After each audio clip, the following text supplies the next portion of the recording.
Welcome to Living the Dream Iowa Life. I'm your host, Hannah Nuss, and each weekday we'll share enthusiasm for what's possible and dive into the stories of Iowans living their dream lives right here in the heartland.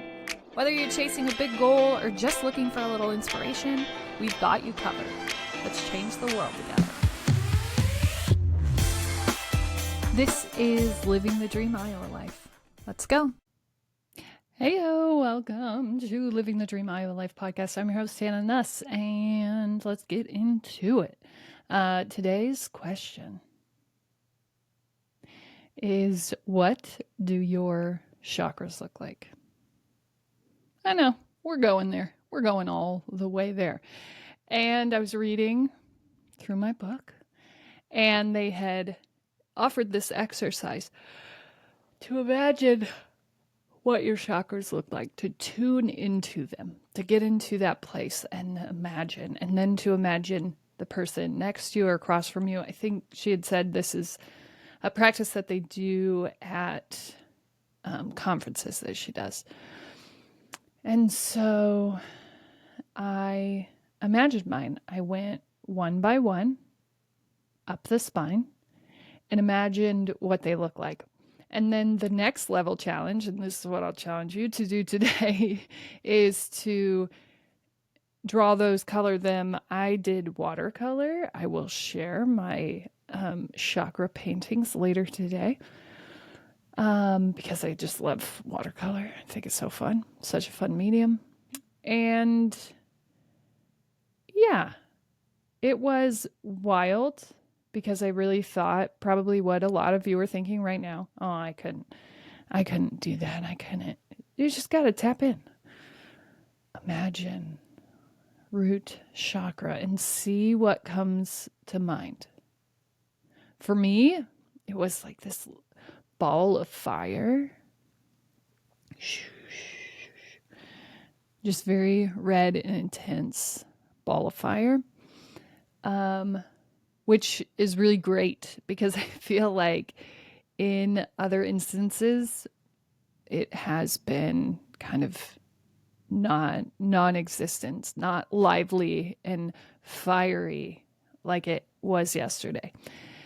Then my next, moving up, my sacral chakra was kind of jagged and pointy, like a ball, but with kind of shards shooting out from it. Very interesting, very sharp.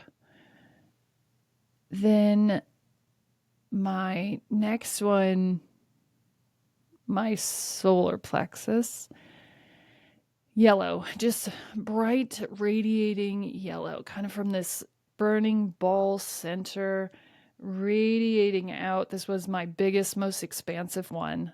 It's so yellow. And it's just, I can't even capture the radiating nature of my solar plexus, just seeming with energy and excitement. My heart chakra was interesting because it was kind of like a gated door, almost like just fluid. There definitely is something there, but it's sort of open and shut. Just a very fluid, unknown, like, and not even a door per se, just a block, but a fluid block. Like there is movement, but it is what it is right now. Then the next one almost reminded me of like Wi-Fi lines. Sorry. My throat chakra. No. Yep. Throat chakra. Almost like Wi-Fi lines. We're open. We're receiving. I don't know that we're in a place of giving yet, but we're definitely like receiving was all I was getting. Just this understanding of Wi-Fi, or maybe it was the opposite. I'm not sure, but just sort of these three beams kept coming to me. Then when we get to the third eye, one was like very clear, almost like a sonar, very clear sonar waves. And that was very clear. But then there were kind of opposing sonar rays that didn't quite make sense to me. So that was my third eye. And then for my crown chakra, I just, it's almost like a spiraling, really powerful cyclone of purple, sort of just growing up. And yeah, it was so fun. I watercolored that experience yesterday. It was so lovely to bring those to life, to see and feel them.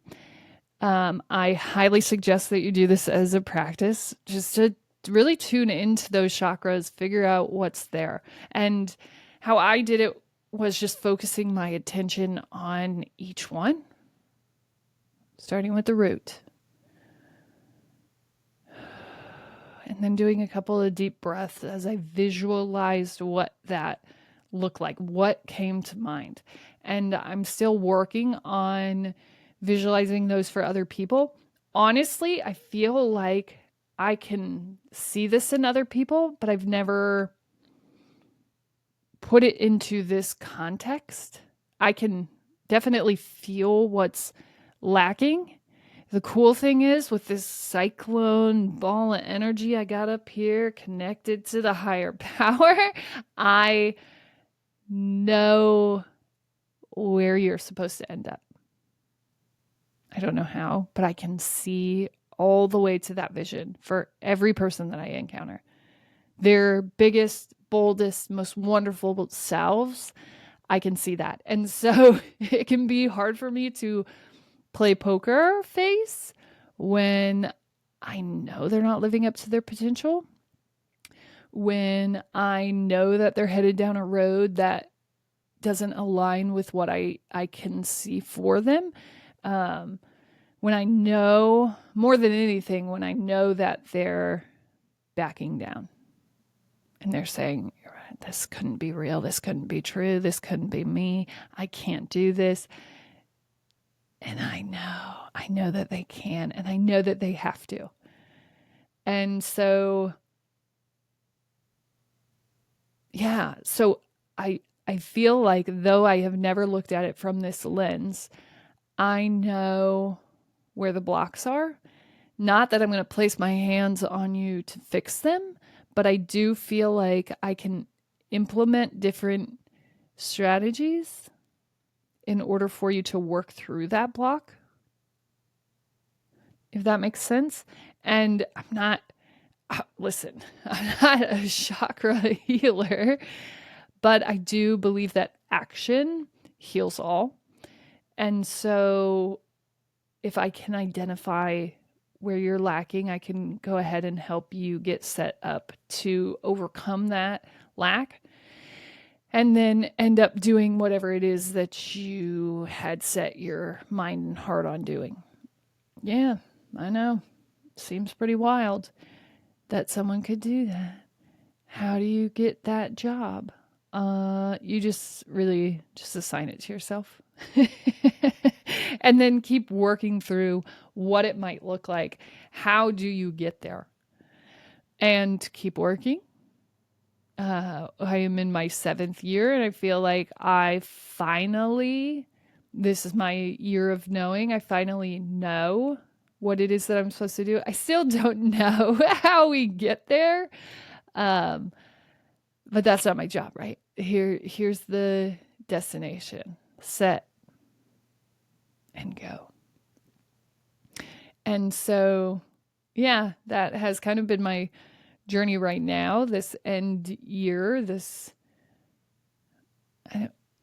capstone year of knowing, of trying the thing, doing the thing, and deciding, yes, this is what we want to do. And I tend to overthink, overeducate, want to dive into more in order to make sure that everyone thinks that I have what I need to be knowing these things. And I don't know how I know these things. I do read and research a lot on things that I am interested in, but mostly I'm just following my curiosity and then teaching through my own experience. Okay? This was not learned in a book. This was not some of it, for sure. Some of it I learned in a book, but most of it is just the application of my real life against what I know today. And today I know that it is a lovely experience to draw or color or watercolor or whatever medium you feel called to your chakras. It's really fun to sink into yourself and get real-time feedback of what those chakras are doing, what they're up to, where they're at, how they're feeling. And yeah, I don't know, if you do nothing else today, maybe try that. And it's awkward. I mean, I was sitting in my office watercolor painting in the middle of the day because I remembered that I needed to do that. And I kind of had a little split of window between meetings and loading inventory and tech calls. In between all of that, I thought, oh, this would be a really great afternoon thing to do.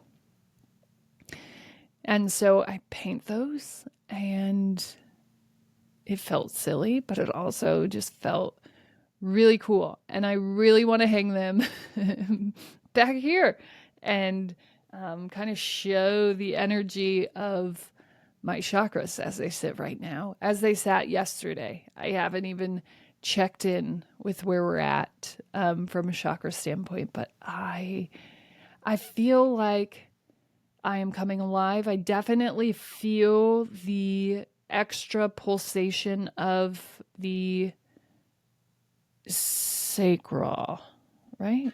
Solar? I think it's solar plexus.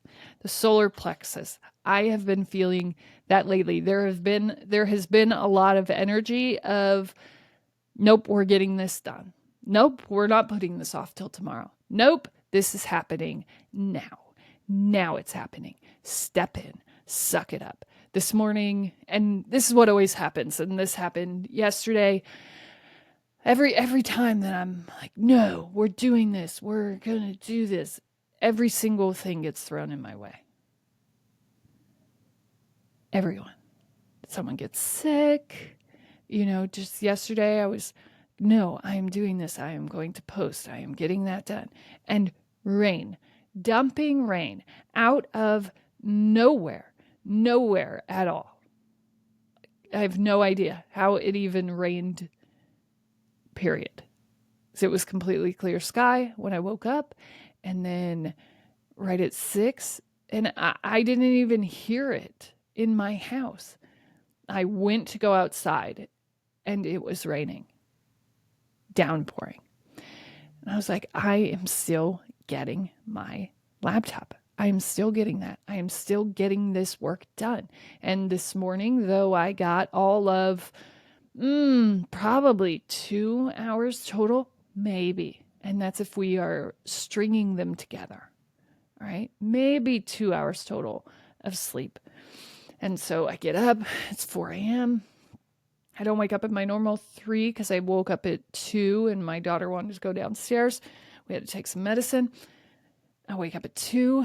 I fall back asleep until 4, or I think, kind of. Those like really light sleeps where your dreams just dance on your eyelids, essentially. I wake up at 4 and I am like, I just want to sleep. Maybe I'll just sleep till 4:30. I could not run today. I could not do yoga today. I could do that after. I could do, those things that we say to ourselves. Just dismiss it. Just, take the day off. This has been rough. You don't need to, take the day off. This sucks. You don't have to do this. Let's rest. Okay, let's take the day off. And I told myself, self, no, we're not taking this day off. We are doing it. And so I had to crunch kind of everything into a little bit smaller timeline. Usually I have a half an hour to read. I have a half an hour to journal and talk to my husband.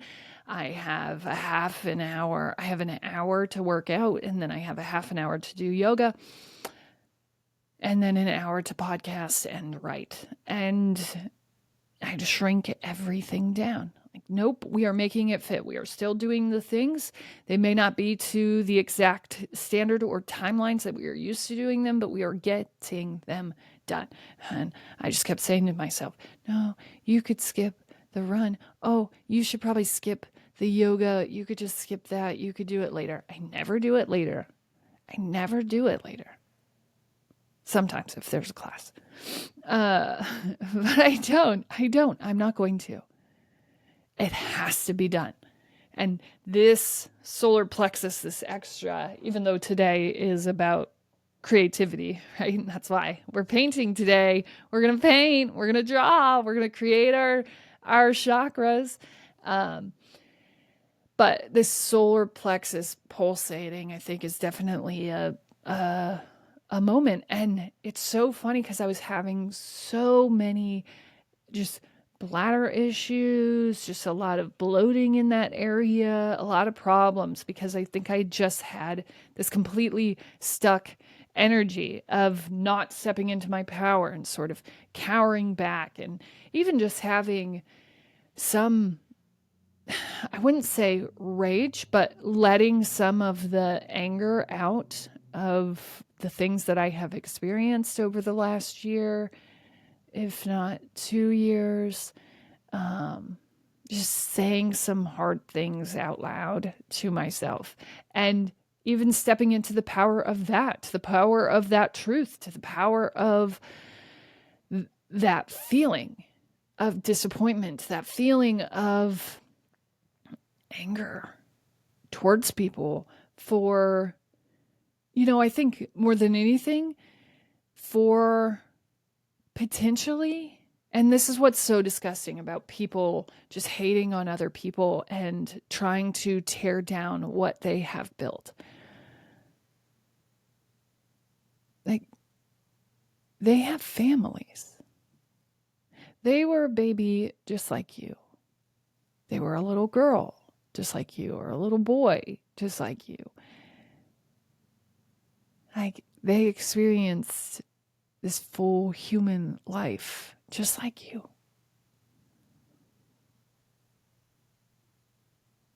And now you think that it's okay to step on them, to make sure that everyone else hates them, to point out all of their flaws, to drag them down and rip them apart at all costs? For what? And it dawned on me yesterday as I'm kind of talking through this and bringing it out. Like, you would risk taking food from my children's mouth to prove a point? You would risk taking the potential of money and funding for our community to be right?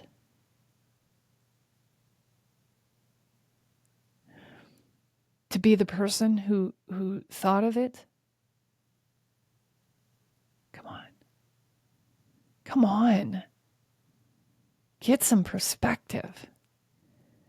And I get it. I do. Because people standing in their power and owning that is extremely offensive if you've never done that for yourself. If you've never found that, awoken that solar plexus. Right? Because most people can't even get past root. So there's no way that they're going to move up and create And so, of course, someone standing in their power, someone saying what they believe in and sticking to it is going to be extremely offensive. Of course it is. Without question. I don't even think it's wrong that they're offended. I think that probably is the right reaction.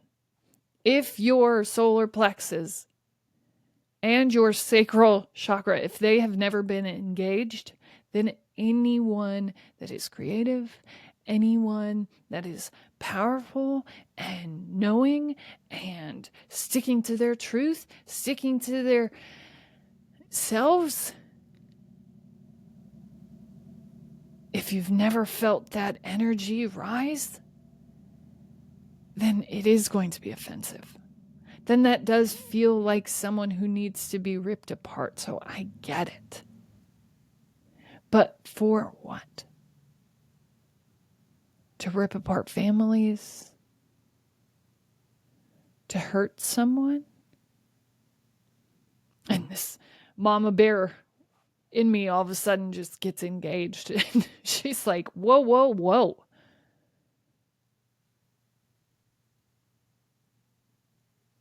You're going to rip apart everything I've built when you know that this is how we feed our family? What? Why? And then I know why. Right? I know the chakra that needs healed. I know where it's stuck. I know. And I don't know. I think the more that we get in tune with our understanding of our chakra selves, yeah, we're going there. I think the better off the entire world will be. And I get how hippy dippy this all feels, and I get it, but it's a cycle. It is without question a cycle. And I have helped enough people kind of out of their cycle onto the next, stepping into their power, and then stepping into love of life, love of other humans. And usually the cycle just goes root, create, power, cower, back down, reroute, try something new. These like habitual business owners, and I am one. We probably just call ourselves serial entrepreneurs, so it doesn't seem like we start and stop so many things without there being a purpose. But that energy really is just rerouting, lack of roots. Yep. Because it feels so good to create. And then it feels so terrible to step into your power self. And so power then cower, because anytime that we're getting creative, anytime that we have that outlet, there is that moving back up. There is that natural progression. And then we move up, and then we're like, oh no. This can't be it. I can't just love everyone. Humans are so flawed. Yeah, so am I. Imagine. I think about this work a lot, because I'm learning myself. I'm learning right along with everyone as we're going through this. And so I talk about these things, but that doesn't mean that I'm up here, up on my platform saying, oh, I'm so much better. I'm learning right along with you. The practices that I'm talking about, I do myself. And I will speak from experience. This was a good experience. This was a poor experience. I do not recommend this experience.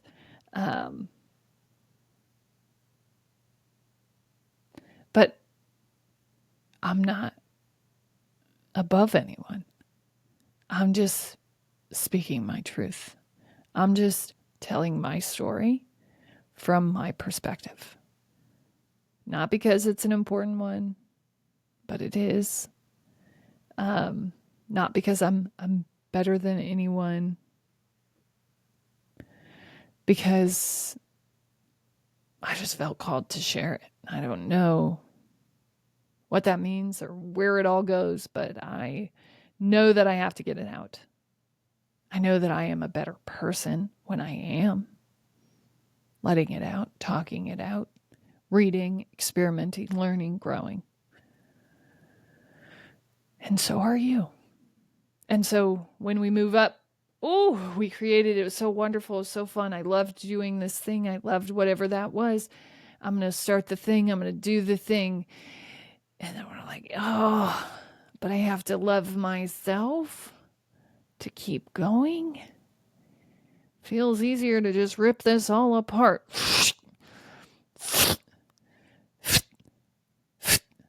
Gone. Ripped up. Back to figuring out what it should be. Create again. And that cycle is an exhausting one, without question, for anyone that is experiencing it. And it gets even more exhausting when you add other people to the mix, because when you come along someone who is creative when you're not even rooted, who is powerful when you aren't even rooted, it's extremely offensive. Who is loving and generous and kind when you have not even rooted, when you can't even get secure, it seems like an offensive way of being. And of course we would go on the attack of those people. Of course we would. So today my challenge to you is to draw your chakras. Draw them, paint them, oil pastel them. I don't care what medium you use, but visualize your chakras and what they look like in your body today. And then explain why this looks like this, why this is this. And go ahead and check out my Instagram today. Follow me at Hannah Marie Nuss on Insta and on Facebook, and you can check out those paintings. It was very fun to create, to bring those mediums into just a daily rhythm of life. I love watercoloring. It's so much fun. As always, you're smart, you're strong, you're beautiful. What are you going to do? Change the world.